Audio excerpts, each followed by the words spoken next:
আবু হুরায়রা রাদিয়াল্লাহু তাআলা আনহু বলেন, রাসূল সাল্লাল্লাহু আলাইহি ওয়াসাল্লাম বলেছেন, হেল তাদরুনা মানিল মুফলিস, সঙ্গী সাথী বলতে পারো নিঃস্ব কাকে বলে? সঙ্গী সাথী বলতে পারো? আল্লাহ নবী বলেছেন, সঙ্গী সাথী বলতে পারো নিঃস্ব কাকে বলে? কেন? মাল্লা ফি নামলাতির মালামাতা, আমরা মনে করি যার টাকা পয়সা নেই সে হলো নিঃস্ব, আমরা মনে করি যার অর্থ সম্পদ নেই সে হলো নিঃস্ব।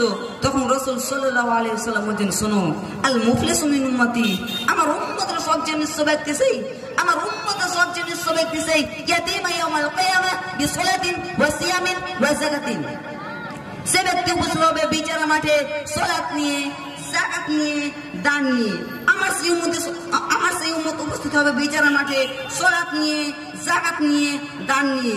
উপস্থিত হওয়ার সাথে সাথে আরো উপস্থিত হবে قد سقم হাজা ওয়া কালামা হাজা ওয়া সাফাকা দামা হাজা ওয়া জালাবা হাজা, অনেক নেকি সালাতের, অনেক নেকি যাকাতের, অনেক নেকি দানের, অনেক নেকি হজ করার, অনেক নেকি সাদকা দেওয়ার। ইতিমধ্যে একজন বলবে আমার সম্পদ কেড়ে নিয়েছে, আরেকজন বলবে আমার মান সম্মান হানি করেছে, আরেকজন বলবে আমার জমি দখল করে নিয়েছে, আরেকজন বলবে আমাকে বিনা কারণে